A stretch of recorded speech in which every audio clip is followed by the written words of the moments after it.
Industrial Nation, je suis très content de vous retrouver pour un nouveau live en direct sur LinkedIn et sur YouTube. Il faudra d'ailleurs qu'on regarde un peu cette histoire de YouTube si on peut dynamiser ça. En tout cas, bienvenue pour ce nouvel épisode. Je suis Karim Bourra, je suis le fondateur de Nile. On est une agence spécialisée en conseil en croissance pour des boîtes industrielles. Ça fait un peu plus de 10 ans qu'on fait ça maintenant.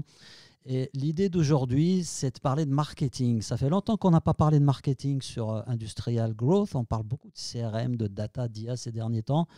Mais il se trouve qu'on est en pleine période de budget, de budget marketing. C'est la saison, c'est comme la saison de la chasse, ça va à peu près au même moment. On va chasser du budget, on va construire le plan marketing de l'année prochaine au-delà du budget. Et c'est souvent une période où au même moment, il se passe plein de choses, beaucoup de salons, beaucoup de choses. Et les responsables marketing, les dirigeants en charge du marketing dans les boîtes industrielles se retrouvent pas très loin du burn-out. Pour parler de ce sujet aujourd'hui, j'ai le plaisir de recevoir Juliette Hervé qui va m'accompagner et qui va nous apporter toute son expertise. Juliette, bienvenue. Merci beaucoup Karim, je suis ravie de participer à ce nouvel épisode avec Industrial Growth, avec Nile. C'est très excitant et un sujet qui me passionne, comment on va pouvoir rendre ce plan marketing le plus héroïste possible. Ça c'est mon dada, donc on va partager super. tout ça. Bienvenue, en tout cas je suis très content de t'avoir aujourd'hui et je suis très content que tu puisses partager aussi un peu ton expérience et ton expertise. Tu peux nous donner un peu de background, d'où est-ce que tu viens, d'où est-ce que tu parles en quelque sorte? Alors là, je parle en direct d'un hôtel à Paris, donc désolé pour les petits bruits de fond. Et donc oui, super. Écoutez, moi, ça fait 10 ans que j'évolue dans le marketing avec justement cet axe très performance, ROI. C'est vraiment pour moi ce qui aujourd'hui et demain va être le plus important dans le marketing. On ne peut plus aujourd'hui faire du marketing un peu au doigt mouillé, un peu au feeling comme on le faisait avant. Et moi, j'ai été pendant 6 ans côté salariat dans des startups, des scale-up et des licornes. Donc avec pas mal de challenges, et aujourd'hui je suis consultante, board member externalisée pour des entreprises et également formatrice à animer des ateliers et des conférences, et c'est justement ce qu'on va proposer aujourd'hui sur ce format webinar et quelque chose dont on va parler également en fin de webinaire. Alors moi je t'ai rencontré Juliette parce qu'on t'a sollicité, on avait besoin d'amener aussi des experts un peu high level pour certains de nos clients. Tu nous aides régulièrement sur des dossiers pointus, ou parfois moins pointus, mais en tout cas sur des dossiers sur lesquels tu apportes cette expérience-là, avec un regard qui n'est peut-être pas celui du monde industriel, mais c'est aussi ce que je trouve intéressant, c'est que tu amènes cette vision peut-être un peu plus start-up, très dynamique, licorne, etc., qui peut être transposé en grande partie au secteur indus. Alors justement, tu le disais, l'idée de cet atelier, c'est de vous faire un condensé gratuit en moins d'une heure de ce qu'on propose. On a monté une petite offre ensemble avec Juliette, on vous en parlera à la fin, je ne suis pas là pour faire l'article. Mais si jamais le sujet d'aujourd'hui vous intéresse et que vous trouvez ce qu'on a raconté pertinent, vous pouvez bénéficier de l'expertise Neil et Juliette sur une journée où on peut vous aider à monter tout votre plan marketing en une journée. Allez, on rentre dans le sujet directement. Alors, pourquoi on a voulu faire ce sujet? En fait, moi, ça va faire bientôt 10 ans qu'on accompagne des directions marketing industrielles, et il faut bien reconnaître que souvent dans l'industrie, le marketing reste encore beaucoup le parent pauvre, et on se retrouve souvent avec des équipes qui doivent répondre à tout un tas d'obligations ou de contraintes. On doit préparer les salons. Et les salons, on ne s'arrête jamais. Souvent, quand on a le canal marketing préféré de nos équipes commerciales, qui est le salon, on passe beaucoup de temps à structurer ça, à structurer les événements. On doit travailler en même temps sur des stratégies digitales et ramener du lead, parce que nos commerciaux nous ramènent du lead. Et tout ça dans un contexte qu'il faut bien le reconnaître est de plus en plus difficile. Juliette, à ton avis, qu'est-ce qui a changé pour toi en 2025, 2026 bientôt? Qu'est-ce qui est différent d'il y a 3 ou 4 années, on va dire la sortie post-Covid, quand on fait du marketing? C'est vrai que ce qui a quand même majoritairement changé, c'est cette réduction du budget. Le budget marketing a quand même été énormément diminué parce qu'on s'est justement rendu compte qu'on cramait beaucoup de cash, qu'on faisait quand même du marketing qui coûtait très cher et qu'on n'avait pas assez cette dynamique de suivre les résultats, de vraiment être beaucoup plus le nez dans les données et dans le retour sur investissement. Et donc, c'est vraiment ça qui a changé aujourd'hui et qui est très challengeant pour les responsables marketing aujourd'hui.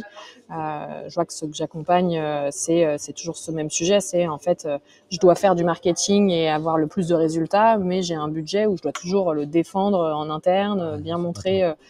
Et donc ça, c'est ce qui a quand même changé, c'est cette nécessité quand même et l'attente du dirigeant, du directeur financier, des investisseurs si vous avez une boîte avec des investisseurs qui sont beaucoup plus à regarder comment on investit au mieux chaque euro dans toutes les équipes et tout particulièrement dans le marketing qui quand même est quelque chose qui coûte cher, qui est un investissement. C'est très vrai. De plus en plus, nous on voit les DAF intervenir sur les sujets marketing. On a pas mal de clients, je crois qu'au moins 4 ou 5 clients correspondent plutôt à ce qu'on appelle chez nous les tiers 1, donc des boîtes qui ont quand même des équipes structurées. Et on défend le budget devant le DAF en fait directement et ils demandent des éléments. Et je trouve que c'est plutôt sain parce que ça permet aussi à un moment donné de remettre les choses en ordre, quoi, de se dire on n'est pas là dans une inflation d'actions. Et c'est souvent un peu le risque, il y a tellement de choses qui bougent dans le marketing. Tout le monde a un avis là-dessus, donc il y a des tendances. Il y a 2 ans, tout le monde voulait faire du growth marketing ou du growth hacking. Je crois que la mode est un peu passée, on en entend moins parler. En ce moment, c'est une autre mode. Il y a 3-4 ans, c'était l'ABM, avant c'était l'inbound. Donc on a comme ça des tactiques qui émergent, qui donnent parfois du résultat, même si c'est bien fait, qui même donnent souvent du résultat. Mais on est toujours en tant que dirigeant marketing, directrice ou directeur marketing, toujours en train de courir après ces tactiques, à essayer ça, à paniquer parce que les résultats qu'on attendait ne sont pas arrivés au bon moment. Et du coup, on perd un peu cette notion de long terme, quoi. C'est justement, en effet, par rapport à ce que tu dis, moi, c'est toute mon approche aujourd'hui, c'est il faut justement faire très attention parce que il y a tous ces mots qui font le buzz aujourd'hui. Voilà, en effet, c'était le gros avant. Aujourd'hui, c'est l'IA et il faut faire très attention à toutes ces tactiques. Tout le monde en parle. Tout le monde, quand on commence à consommer du contenu autour du marketing, les newsletters, des vidéos YouTube, des podcasts, etc., on a toujours l'impression en tant que marketeur d'être à la traîne. Donc, on lance beaucoup de choses. Et forcément, comme on est un peu sur tout, on n'est pas forcément très bon sur au moins un ou deux leviers. Et donc ça, c'est aussi un des éléments de la méthode qu'on va vous partager aujourd'hui, c'est de faire très attention à ne pas s'éparpiller pour rester le plus focus possible. Donc on se disperse, on a une tendance à se disperser parce qu'il y a plein de tactiques et de modes et de tendances à suivre et on a ce fameux FOMO, Fear of missing out, ou of missing off, je ne sais plus comment on le dit, la peur de louper quelque chose.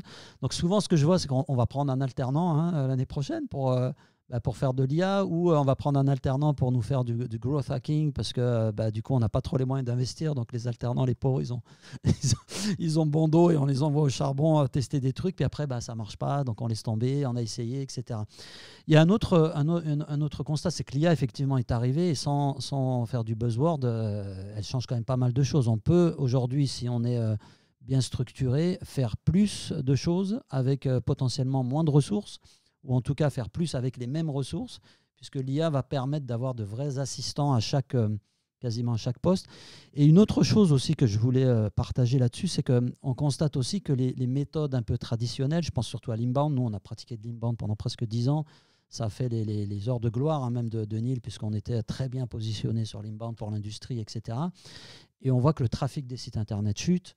Les plateformes tendent à vous garder chez elles. Donc, on sent que les efforts pour garder, par exemple, son site Internet, attirer du lead sur un site Internet quand on fait du digital, c'est beaucoup plus difficile qu'avant. Donc, ça coûte aussi plus cher.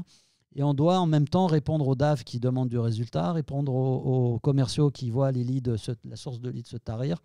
Et on est un peu au milieu du gué, quoi, je dirais, en ce moment en tout cas. Oui, c'est clair que c'est devenu de plus en plus compliqué. Il faut justement développer cette approche que j'aime appeler all-bound, qui reprend ce mix inbound et outbound et qui fait un peu le mix, le meilleur des deux mondes, et d'avoir en effet une approche beaucoup plus focus sur ce qui fonctionne vraiment bien et jouer le jeu en effet des différents algorithmes, des différentes plateformes, et donc se réinventer. Le marketing qu'on faisait il y a 2 ans n'est plus. Donc comment on fait un marketing le plus efficace, le plus performant. Et je te rejoins que aujourd'hui, on peut faire plus avec moins. Et justement, dans la méthode qu'on va vous partager, c'est justement l'idée de dépenser peut-être moins, mais au meilleur endroit pour avoir plus de résultats. Alors, on tease la méthode, mais juste avant, chers amis qui nous écoutez, il y a un peu de monde là, dites-nous un peu d'où vous nous écoutez. Alors, on a un petit décalage avec LinkedIn. Là, ce que vous entendez maintenant a été prononcé il y a peut-être 1 minute. Mais partagez vos questions. Si vous vous reconnaissez dans ce qu'on vient de raconter, dans les challenges au quotidien d'une direction marketing ou d'une équipe marketing, moi, je serais curieux de le savoir. Donc, partagez en commentaire. Dites-nous un peu ce que vous vivez au quotidien. Et évidemment, si vous avez la moindre question pendant le live, n'hésitez pas à poser des questions. On est là pour y répondre avec cet inconvénient de la plateforme LinkedIn qu'on risque d'avoir une petite minute de décalage. Donc, vous ne m'en voudrez pas si on prend les questions un peu à la suite, quoi.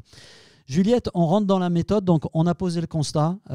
Des tactiques de plus en plus difficiles à mettre en œuvre en termes de résultats. Enfin, on a moins de résultats avec les tactiques d'il y a 2-3 ans, les tactiques habituelles. On nous en demande toujours plus, des budgets restreints et un contexte où l'IA est en train de changer la donne et bouleverse un peu les organisations aussi, puisque pourquoi continuer par exemple à recruter des copywriters si l'IA peut faire le job, hein. Là, je lance une perche pour me faire taper dessus, mais bon, pour caricaturer, c'est un peu ça, c'est qu'on peut s'appuyer sur l'IA pour faire beaucoup plus et pour être beaucoup plus performant. Donc ça aussi, c'est une bonne nouvelle. On va parler de la méthode que tu as mise au point, qui est une méthode de bon sens, hein, quelque part, et qui s'appelle Obsess. Le mot me fait un peu peur, je t'avoue, Juliette. Explique-nous un peu ça. Écoute, ça, j'ai complètement fait du marketing avec cette méthode en essayant de lui donner un nom un peu. J'assume complètement. Et pour être tout à fait honnête, j'ai trouvé ce nom-là parce que je me lance sur YouTube et j'ai donc fait une vidéo YouTube à ce sujet-là aussi. Et en préparant le script, je me suis dit, dis donc, ça fait Obsess quand je l'écris, c'est vachement bien. Bon. Mais dans l'idée aussi, pour en vrai de vrai, ce que j'aime bien avec ce terme-là, c'est que c'est ce côté, on reste obsédé par le ROI, par la performance, par le fait de rester aussi très, encore une fois, je l'utilise beaucoup ce terme-là, mais de très focus.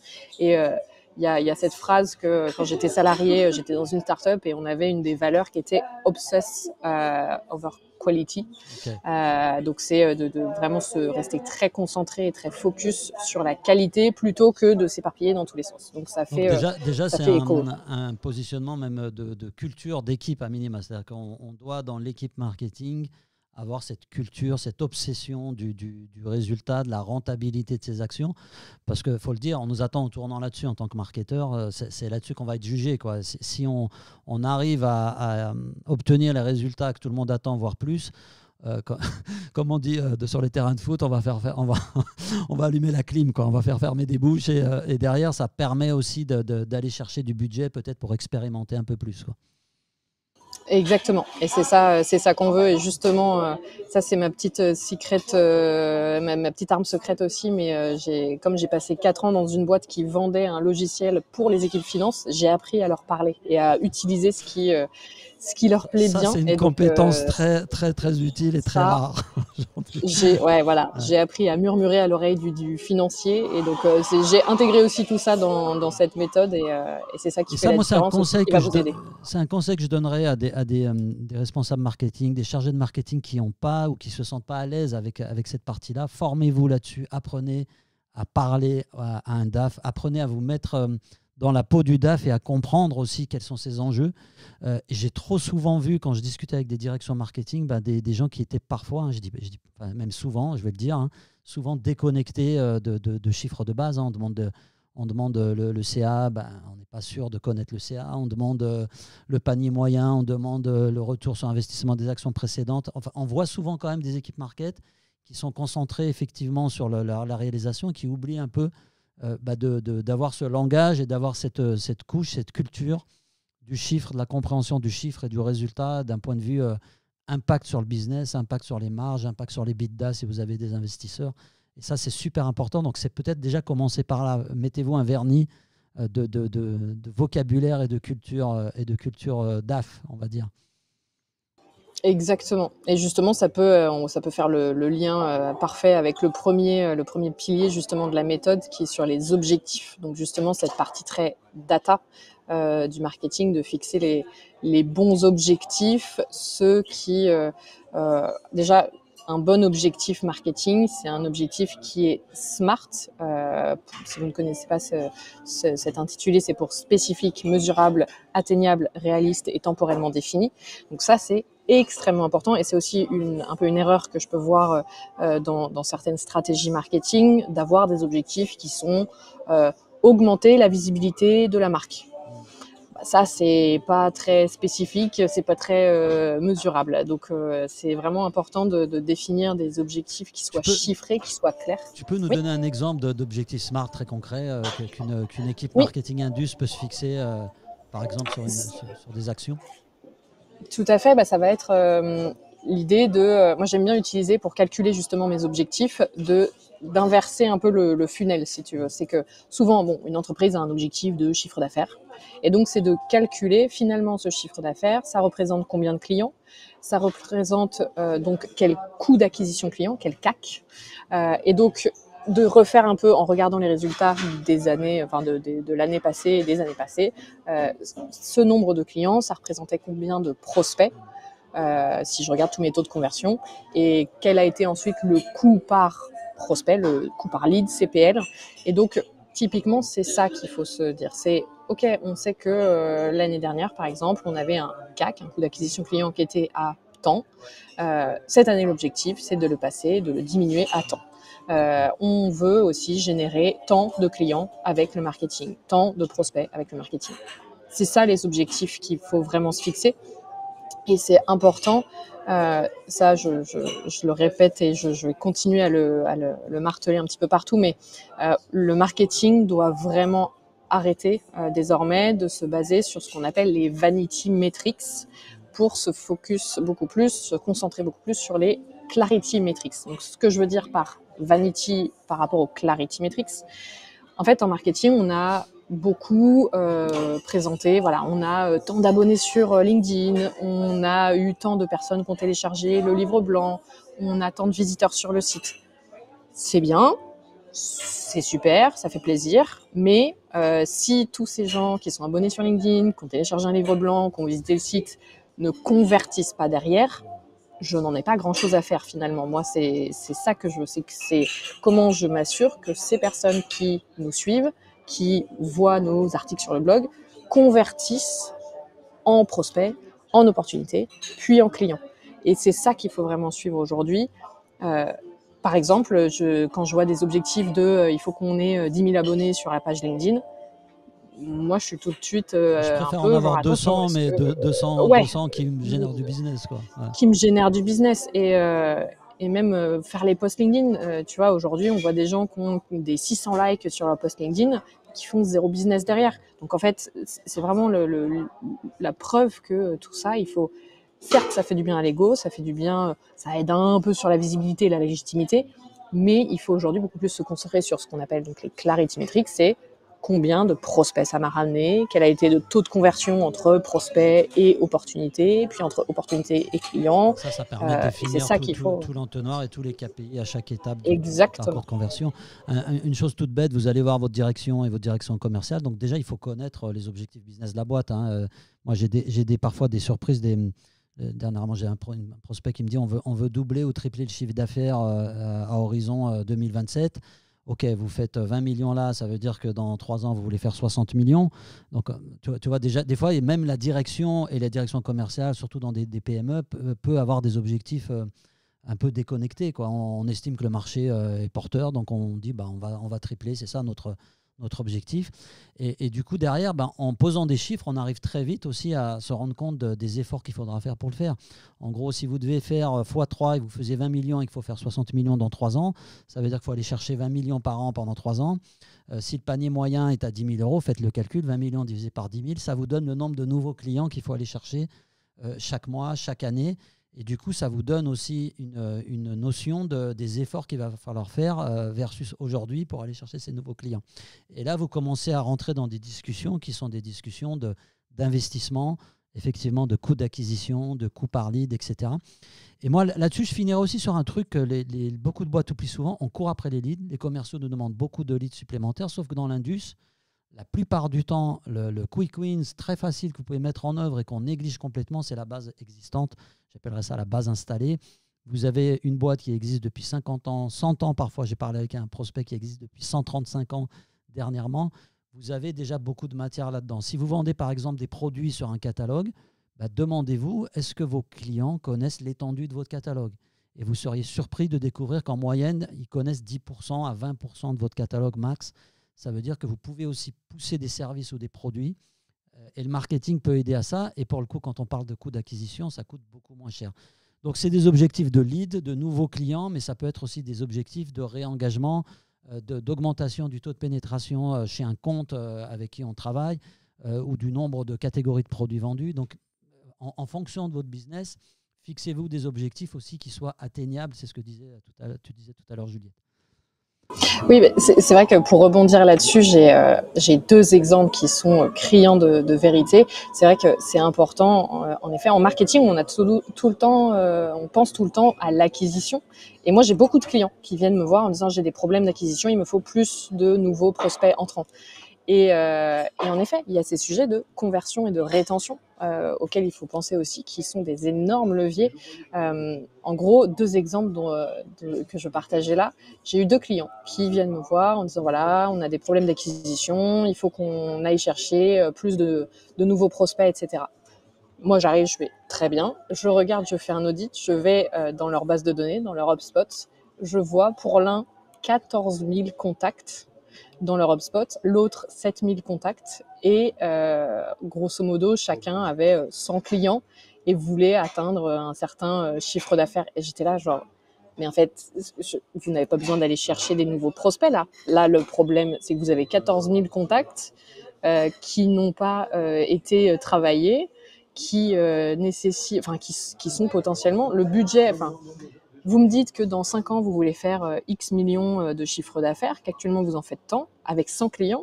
En fait, vous avez déjà le chiffre d'affaires que vous voulez faire, mais même peut-être dans moins de 3 ans, en fait, si vous activez votre base, que vous rappelez des contacts à qui vous n'avez pas parlé depuis longtemps, que vous représentez, en effet, comme tu disais, le catalogue de vos offres à vos clients existants. Il faut savoir d'ailleurs que sur la rétention, c'est un des canaux marketing les plus rentables en termes d'efforts, parce qu'en fait, un client existant, j'ai plus le chiffre.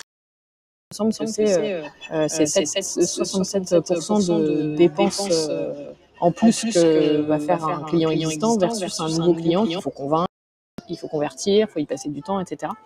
Donc la rétention et la conversion, c'est un véritable levier et c'est des objectifs qui sont complètement sous-estimés par rapport à l'acquisition. Ok, alors attends, je vérifie parce que je crois... Non, c'est bon, je croyais que j'avais un petit problème de son, mais ça a l'air d'être bon. Merci Juliette pour ça. Donc les objectifs, on vient d'en parler.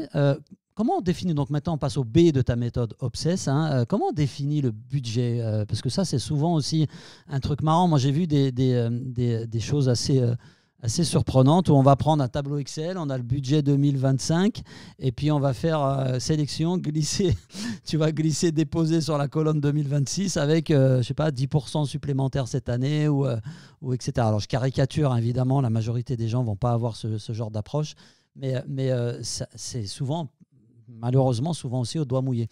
Qu'est-ce que tu recommandes pour la définition du budget ? Alors pour le budget, l'idée c'est, comme on en parlait tout à l'heure, c'est de reprendre, ok, je veux faire tant de prospects et tant de clients et je peux repartir du coup du coût par lead. C'est que si je veux faire tant de prospects et que mon coût par prospect est de tant, je fais une simple multiplication et j'ai déjà une enveloppe grosso modo budgétaire. À ça, je peux comparer cette enveloppe budgétaire à moi la fourchette que je recommande, c'est de viser que son marketing, le montant global de son budget marketing, représente entre 10 et 15% du chiffre d'affaires total visé sur l'année suivante. Et donc, une fois qu'on a ça, c'est de pouvoir finalement regarder, qu'est-ce que j'avais obtenu comme... Pourquoi 10 ou 15%? C'est quoi? C'est un benchmark que tu as remarqué? Parce qu'on entend souvent ce chiffre, hein, il faut 10% de marketing, etc. Ça vient d'où ce 10%?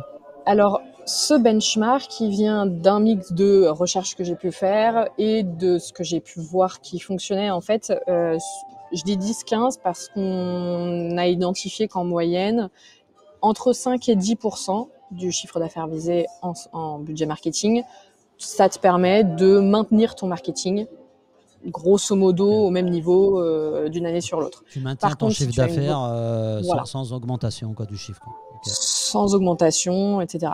Par contre, si tu commences à aller sur du entre 15 et jusqu'à 20-25%, certaines boîtes investissent dans leur marketing. Là, c'est vraiment ça qui va te permettre d'augmenter aussi tes résultats et d'augmenter ton retour sur investissement marketing.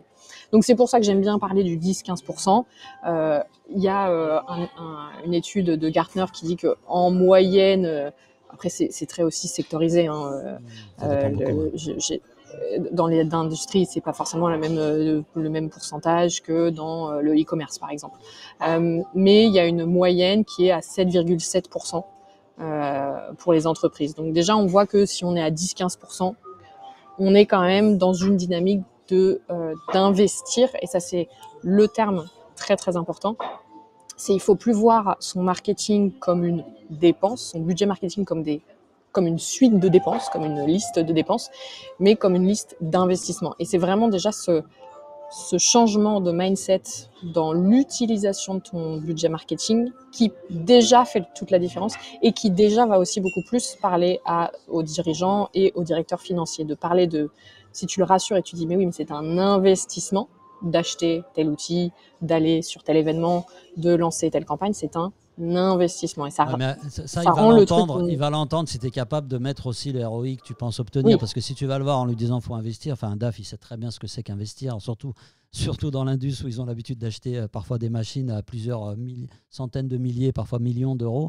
Donc l'idée, c'est que quand on présente le budget, il faut qu'on soit aussi capable, c'est ce que tu disais en termes d'objectifs, de mettre en face voilà ce qu'on va investir, voilà ce qu'on pense que ça va rapporter. Il faut que ça soit réaliste, parce que si ce n'est pas réaliste, vous allez vous faire démolir par le DAF assez facilement. Donc il faut quand même arriver avec des tableaux financiers qui soient simples. On ne vous demande pas d'avoir une maîtrise ou un diplôme d'expert comptable, mais il faut être capable de faire quelques tableaux simples et parler le langage du DAF quand vous définissez aussi le budget.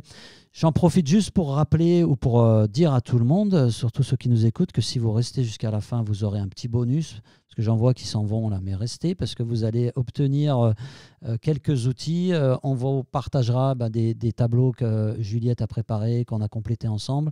On parlait tout à l'heure des objectifs, donc vous aurez un petit outil qui vous permet de suivre l'atteinte de vos objectifs, des structurés, un modèle de plan de budget marketing. On pourra aussi, si vous le souhaitez, vous m'envoyez un petit message à moi ou à Juliette et on pourra vous aider à calculer, en tout cas à faire des premiers calculs assez simples de ROI basés sur ce qu'on a pu faire.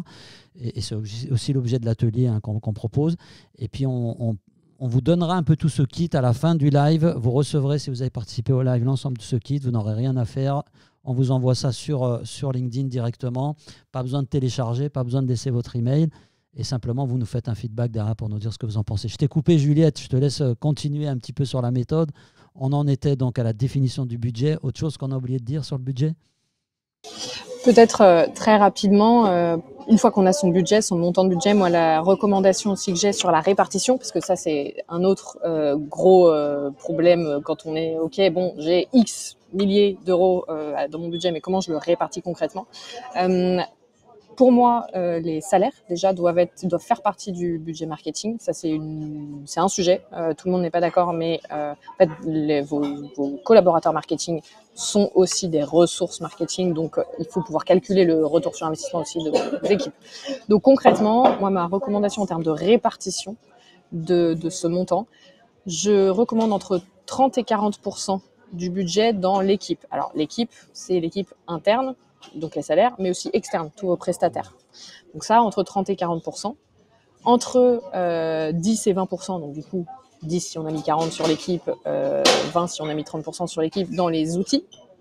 Et les derniers 50% restants, ça c'est sur les leviers marketing.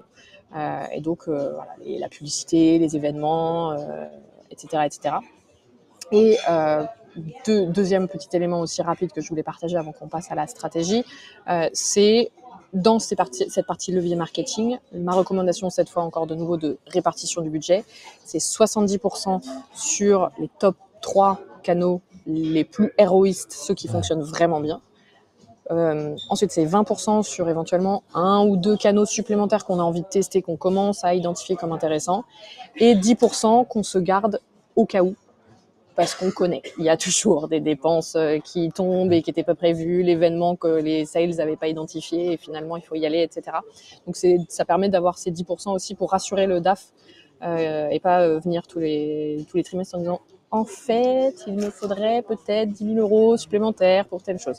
Au moins, on a ces 10%. Donc ça, c'était la dernière chose aussi que je voulais partager, parce que c'est souvent la question, c'est comment on attribue ensuite les différents budgets. Ouais, c'est des sujets qui peuvent être complexes, hein, parce qu'on a aussi les salons. Si vous êtes une boîte Indus, vous savez de quoi je parle. Alors, je ne dis pas qu'il faut arrêter les salons. Hein, j'étais longtemps un détracteur des salons. Mais si c'est pour faire un post LinkedIn pour dire qu'on est sur le stand B24 à l'E15, rejoignez-nous, c'est un peu léger en termes d'exploitation. Donc, si vous faites des salons et que ça représente un budget important, c'est ce qui est souvent le cas dans l'industrie, les salons, c'est quand même des endroits où on va chercher du business, où on rencontre les clients. Et je crois qu'après le Covid, il y a eu un retour en force à un moment donné du salon industriel. Et je trouve que c'est plutôt une bonne chose parce qu'on rencontre les gens. Mais intégrer aussi ça dans une vraie stratégie. Le salon, il est physique, mais il peut être aussi appuyé par du digital. Et il faut éviter aussi peut-être de trop siloter les actions. Si vous avez un fonctionnement par campagne, et je pense qu'un salon est une campagne comme une autre, vous arrivez aussi à mieux organiser, à mieux planifier, versus si vous silotez, vous vous retrouvez à devoir pédaler d'un côté sur le digital, de l'autre côté sur l'événementiel et le salon, et vous avez du mal derrière à raccorder les wagons et à faire en sorte que tous ces efforts-là aillent dans la même direction. J'aime bien, je vais reprendre un mot de Dharmesh, le fondateur de Spot, il faut aligner les vecteurs, il faut faire en sorte que tous les vecteurs, c'est de la physique de base. Si vous avez tous les vecteurs dans le même sens, ils s'additionnent et vous décuplez la force, vous décuplez l'intensité. Si vous commencez à avoir des vecteurs qui partent dans des directions différentes, vous pouvez annuler vos efforts si vous mettez un peu d'argent sur le digital et de l'autre côté des efforts sans cohérence sur des salons. Ça peut s'annuler, malheureusement, ou ça peut en tout cas produire des résultats décevants. On a parlé objectif. Vas-y, pardon. Les salons, micro parenthèse, mais les salons, faudrait qu'on s'en reparle parce que moi j'ai 1 milliard de choses à partager sur les salons. Peut-être que ce sera un atelier, un futur atelier. J'ai même des photos. J'ai même des photos. J'ai une collection personnelle de photos de choses que j'ai vues sur des stands et que je me garde précieusement, que je montre à quelques initiés. Seuls les vrais savent de quoi je parle. Mais voilà, il y a des choses pas terribles qu'on voit sur les salons. Et c'est pour ça que je trouve que cet investissement-là, il mériterait d'être mieux intégré, mieux considéré. Objectif, budget, comment on fixe la stratégie? Ça, c'est ce qu'on vient de se dire un petit peu. Mais quelles sont finalement les actions clés qu'on doit se fixer quand on est une direction marketing industrielle aujourd'hui? Quels sont les éléments qui doivent nous guider dans la répartition des efforts? Parce qu'on ne peut pas diluer ces efforts de partout. C'est exactement ça, en fait. C'est ce qu'on disait un petit peu en introduction, c'est que je vois beaucoup d'entreprises qui veulent bien faire et qui du coup se lancent un peu sur tous les réseaux sociaux, qui vont faire les events un peu tous, sans plan d'action précis, qui vont faire de la publicité sur Google, sur les réseaux sociaux, etc. Le problème avec ça, c'est qu'en effet, on se déconcentre un peu et pour moi, la stratégie, déjà, la première chose qui est très importante, c'est de bien pouvoir suivre les données.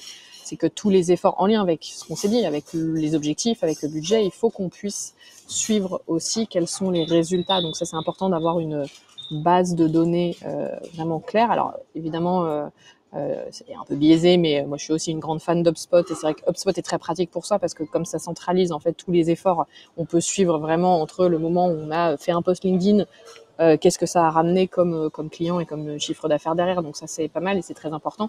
Et en fait une fois qu'on a ces analyses de données là, faut regarder aussi la saisonnalité sur l'année, etc. On va pouvoir identifier quelles sont les données un peu moyennes. Et donc, c'est là où on va pouvoir identifier quels sont vraiment moi, ma reco, c'est on se concentre sur 3 canaux. C'est 3 canaux qui sont vraiment héroïstes, qui sont ceux qui nous ramènent le plus de business. Et j'insiste encore une fois sur le business parce que par le passé, hein, moi, je me suis pas mal pris la tête. Quand j'étais salariée, petite histoire, je me suis pris la tête avec une de mes managers parce qu'elle voulait qu'on remette du budget sur une publicité Google Ads, sur laquelle on avait mis un budget monstrueux depuis un an. Et elle me soutenait que oui, mais on avait eu tant de leads via cette campagne. Sauf que moi, quand je regardais jusqu'au bout du funnel, ça avait fait 4 clients à 350 €, sachant qu'on avait dépensé 120 000. Ouais. Le ROI, pour le coup, n'était vraiment pas bon. Donc, c'est vraiment en ça où il faut regarder l'entièreté du cycle de vente et les canaux qui ramènent le plus de clients et de chiffre d'affaires. Ça, c'est important. Et je trouve que dans la stratégie aussi, fixer des rituels, le fait aussi de fonctionner par trimestre, c'est à mon avis, là, en tout cas nous on le fait depuis 10 ans et c'est ce qu'on fait avec nos clients, ceux qu'on accompagne un peu en service externalisé. Le trimestre est un bon pas de temps parce que ça donne le temps de mettre en place un certain nombre de choses, de mesurer les résultats. Je prends l'exemple d'une campagne. Une campagne peut s'étaler sur un trimestre où on peut faire 3 campagnes avec une campagne par mois et à chaque fois mesurer les résultats, itérer, corriger les choses. Et la bonne nouvelle, c'est que sur du digital, ça n'a pas de sens de fixer des fois des strates à l'année, quoi. Enfin, on peut avoir une ligne conductrice à l'année avec une façon, ou en tout cas une vision de la manière dont ça va fonctionner, mais les campagnes, elles peuvent être aussi définies au trimestre. On se prévoit un budget, on essaye d'avoir un budget type sur une campagne. On peut dire, je sais pas, une campagne coûte 10 000 €.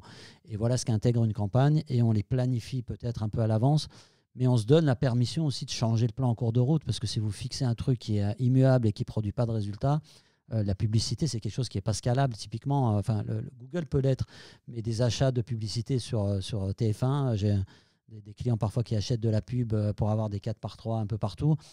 Ça, c'est quelque chose qui n'est pas du tout scalable. Vous allez dépenser l'argent et vous n'êtes pas du tout sûr que les résultats vont tomber et vous mesurez les résultats très, très difficilement. Donc, optez plutôt pour des actions ou des projets qui vont être scalables, qui vont être mesurables, peut-être moins ambitieux, mais très précis, très focus.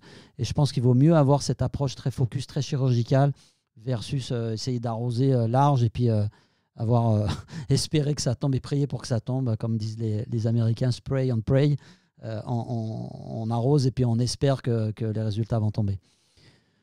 Oui, je te rejoins complètement sur là-dessus, sur l'importance de bien connaître aussi et s'aligner avec les commerciaux aussi là-dessus, sur la saisonnalité, ce qui va vous aider justement. Et c'est pour ça que je vous ai aidé à faire ce plan marketing annuel par trimestre, parce que c'est souvent quand même par trimestre que les commerciaux aussi ont cette saisonnalité qu'on observe. Et donc de se fixer ce que j'appelle des P1, P2, P3, c'est donc priorité 1, priorité 2, priorité 3, et de se dire, voilà, c'est les 3 gros projets. Moi, j'aime beaucoup le chiffre 3. Toutes mes recommandations sont souvent autour de 3. Donc, c'est 3 canaux, ensuite par trimestre, donc par 3 mois, et avec 3 grands projets. Et de vraiment rester là-dessus. Et en effet, dans chaque projet, identifier quel persona. Tu vois, si tu cliques sur la petite flèche à côté d'un des P1, P2, P3, vous verrez aussi dedans que vous pouvez voir de définir c'est quoi l'objectif numéro 1, c'est quoi le temps estimé, c'est quoi le persona, c'est quoi le budget, c'est quoi le résultat attendu, qui sont les participants. Enfin, c'est de rester très focus et ensuite chaque trimestre pour le coup, refaire un plan beaucoup plus détaillé en fonction des membres de l'équipe, ce qui fait du coup la transition sur l'équipe. L'équipe, là, on va toucher le sujet sensible, hein, parce que on a les deux situations possibles. J'ai rarement vu le juste milieu. Soit on se retrouve à 2 ou 3 personnes dans une équipe à qui on demande de faire des choses absolument énormes et donc manque de ressources. Mais j'ai vu aussi l'inverse. J'ai vu aussi des équipes qui étaient, je ne vais pas dire surdimensionnées, mais en tout cas qui étaient nombreuses, pour autant qui étaient au bord du burn-out. On a l'impression qu'on en rajoute chaque année. On recrute parce qu'on a besoin de quelqu'un pour les contents, on a besoin de quelqu'un pour le community management, les réseaux sociaux. Il nous faut quelqu'un pour les salons. Puis comme on fait des petits déj et des events, il nous faut quelqu'un pour les events. On se retrouve avec une grosse équipe. Et la difficulté, c'est que très souvent, on s'en rajoute, quoi. On en remet sur le plat et on se retrouve... vraiment, moi j'ai assisté j'ai rencontré des équipes qui étaient vraiment en difficulté, à la limite du burn-out, ça tire dans tous les sens, tout le monde est sous tension parce qu'on court dans tous les sens et on a du mal aussi à avoir de la cohérence, à se parler entre différents responsables ou qui est chargé de quoi et on voit des choses assez aberrantes avec beaucoup de gaspillage d'argent. Quand on parlait du budget, il y a de l'argent qui part en fumée parce qu'on n'est déjà pas bien aligné en interne au sein même de l'équipe market. Je ne parle pas de l'équipe market communication, ça aussi c'est un grand débat dans les boîtes industrielles d'une certaine taille où la communication et le marketing ne sont pas tout le temps hyper alignés.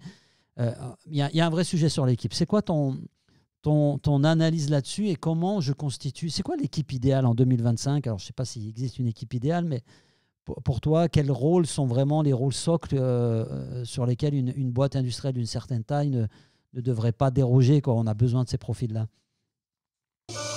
Aujourd'hui, déjà, moi, ma recommandation, c'est que comme tu le disais, on a tendance à un peu trop recruter des gens à temps plein, même quand on n'a pas forcément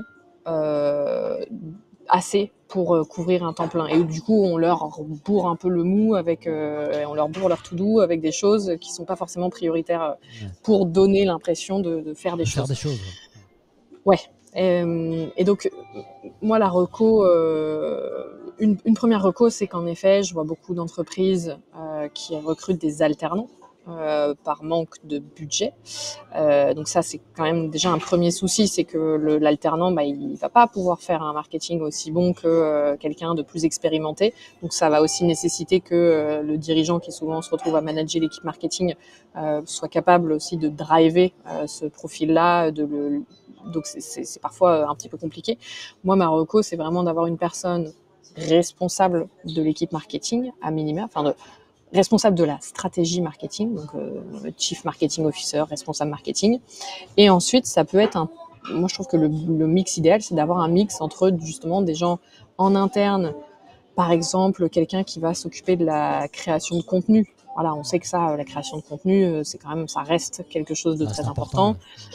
Voilà, c'est surtout que les contenus, on a en tête, je sais pas, les posts sur les réseaux sociaux, les articles sur le blog, mais ça peut être aussi les contenus des commerciaux, voilà, les mails qu'on peut préparer pour les campagnes commerciales, etc., etc. Ça peut être ça, le marketing est un peu partout, hein. Ça peut même être aider les RH sur les offres d'emploi pour s'assurer que les valeurs de l'entreprise et le positionnement de l'entreprise est bien clair aussi sur les offres d'emploi. Enfin, quelqu'un au contenu, à la création de contenu, c'est important. Alors après, c'est de plus en plus challengeant parce qu'aujourd'hui, il y a quand même aussi beaucoup de contenu vidéo et donc on aura difficilement un mouton à 5 pattes qui est capable de faire à la vidéos, fois de bien faire du contenu texte et de faire du design donc, aussi, parce qu'on leur demande aussi de faire des jolis visuels, donc ça commence à devenir compliqué. Ouais.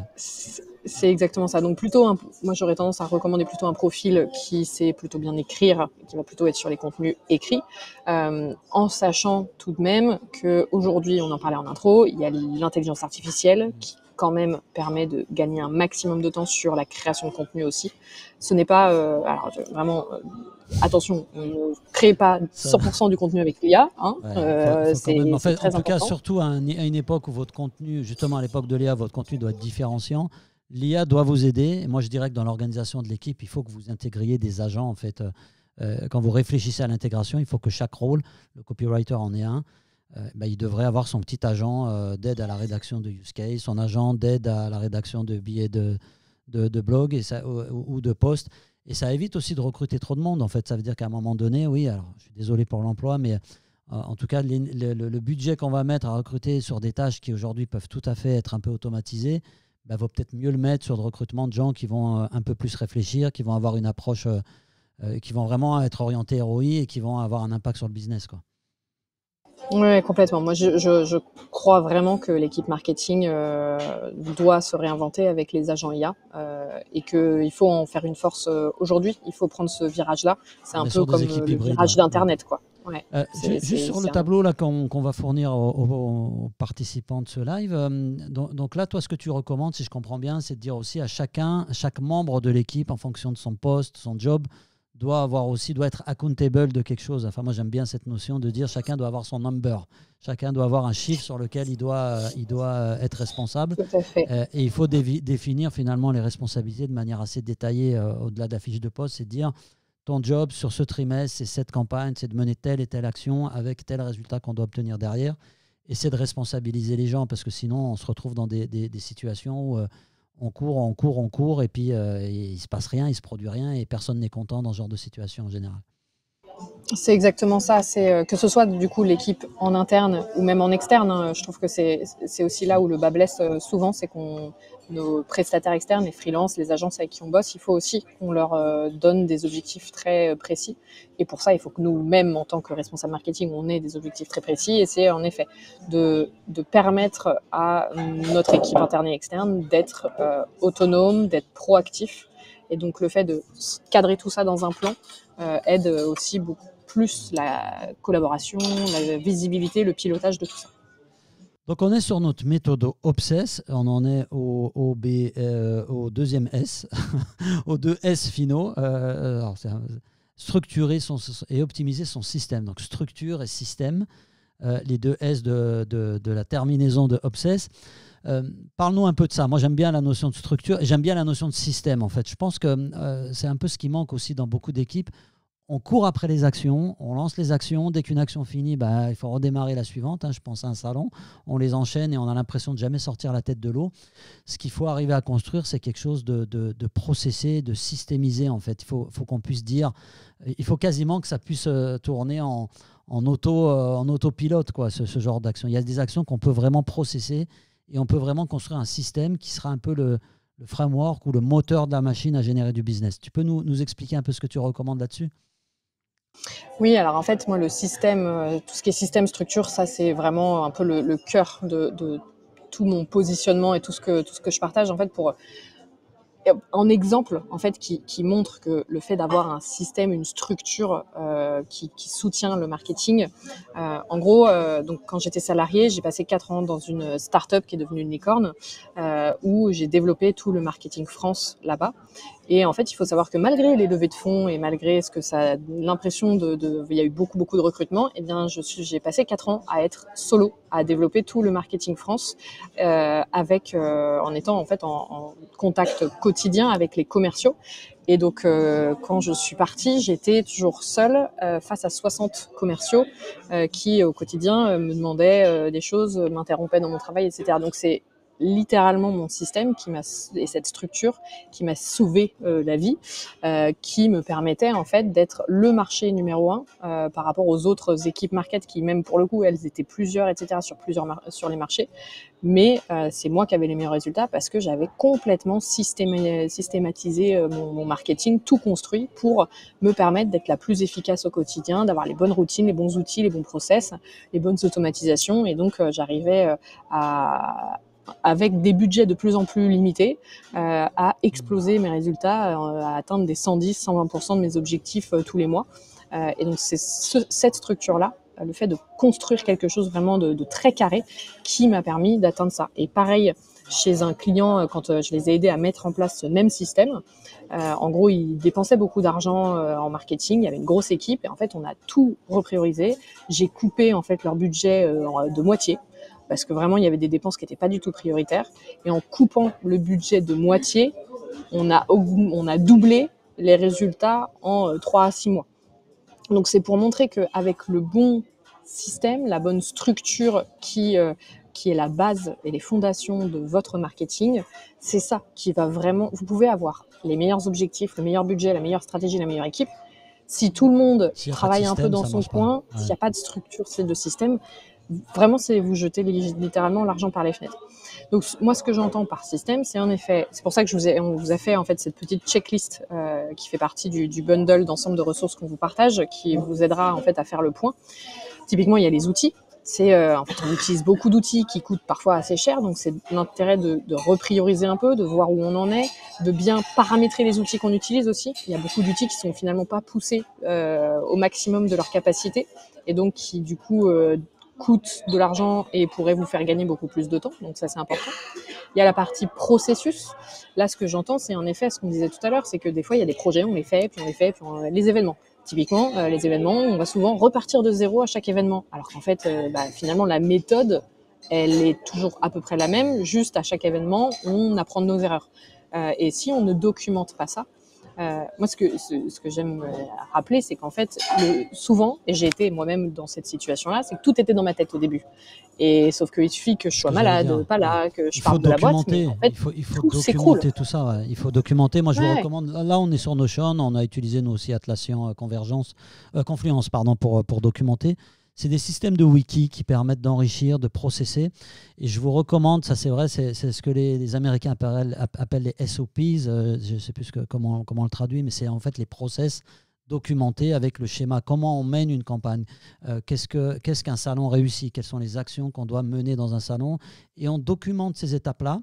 Et derrière, on va pouvoir s'appuyer sur des outils et sur des automatisations. Quand on a documenté les choses, beaucoup plus facile derrière aussi d'aller gagner du temps avec de l'IA, beaucoup plus facile d'aller confier ça, d'aller déléguer ce travail-là à un partenaire, un prestataire ou en interne à quelqu'un d'autre quand on n'est pas là ou quand on ne veut pas faire tout le travail soi-même, quoi.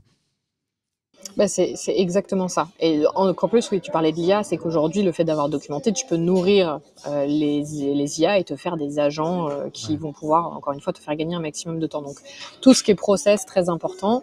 Et ensuite, tout ce qui est routine aussi. Ça, c'est un vrai problème. On parle du marketing depuis tout à l'heure, mais le marketing fait partie d'une entreprise. Et souvent, le marketing bosse un peu dans son coin sans forcément avoir les bonnes routines aussi d'échange. Alors, entre eux, entre membres de l'équipe marketing, avec ses prestataires et avec les autres équipes. Alors souvent, on parle quand même aussi beaucoup des commerciaux, par exemple, qui sont les partenaires numéro 1 du marketing et où pourtant, il manque beaucoup de routines. Donc c'est pareil, de faire un peu un état des lieux de quelles sont vos routines. Alors, individuelle en tant que respo marketing aussi, que typiquement, je sais que toutes les semaines, il faut que je regarde où j'en suis de mes stats, de mes objectifs. Tous les mois, je refais une passe sur mon budget. Tous les trimestres, je prépare ma stratégie pour le trimestre d'après. Donc les routines individuelles et les routines de groupe aussi. Donc avec mon équipe marketing, avec les sales, avec le produit, avec la R&D, etc., etc. Donc ça, c'est très important de voir celles que vous utilisez actuellement, qui fonctionnent, celles qui fonctionnent un peu moins, et du coup voir ce qu'on peut optimiser, et voir celles qui sont manquantes. Et celles qui sont manquantes, c'est souvent regarder où est-ce qu'il y a des points de friction aujourd'hui dans mon quotidien avec d'autres équipes, où est-ce qu'il y a des bloqueurs dans la communication, la collaboration, et du coup d'ajouter ça. Ce qui est important, et ce que je vous ai mis dans chaque point de la checklist aussi, c'est de bien communiquer. Le fait qu'on a tels outils, le fait qu'on a telle routine, le fait qu'on a tel process, c'est hyper important de bien communiquer là-dessus aussi pour vous assurer une meilleure communication et un Faut meilleur... faire vivre, faut qu'il y ait voilà, un vrai espace que les gens sont quasiment exactement. obligés d'aller consulter pour faire leur job. Moi, je remarque aussi beaucoup d'équipes market et parfois avec une taille assez conséquente. J'ai vu des équipes à plus de 10 personnes qui n'ont pas d'outils de gestion de projet, en tout cas qui travaillent avec de l'Excel. Il y en a de partout. On ne sait pas ce que fait le collègue, on ne sait pas ce que fait la collègue du bureau d'à côté qui, parce qu'elle travaille sur un autre produit, une autre gamme de produits, une autre verticale, fait son truc dans son coin.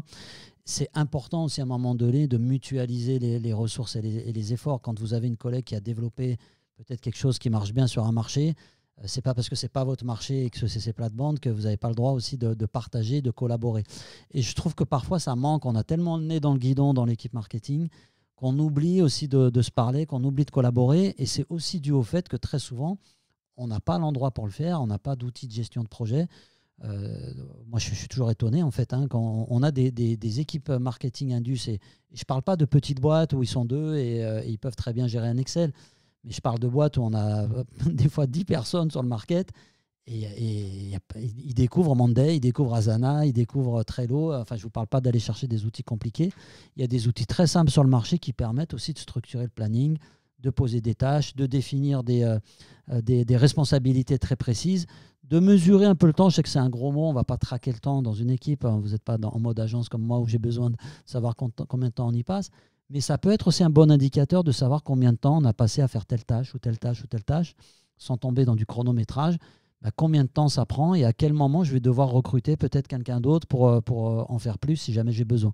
Et ça, c'est un truc qui nous manque beaucoup en fait dans les équipes. Quand tu parles du système, je pense que le cœur du système, l'ERP du marketing, quelque part, c'est aussi l'outil de gestion de projet. Et on l'oublie un peu souvent, cet outil-là. Oui, complètement. D'ailleurs, petite info, c'est que moi j'ai justement construit un système. Moi, c'est très Notion, comme on le Ouais, voit. Je suis aussi ça peut à le fond faire sur aussi. Notion Et pour le coup, ça fait une petite intro sur l'atelier dont on va parler après, mais les personnes qui participeront à l'atelier, je leur partagerai justement ce système-là.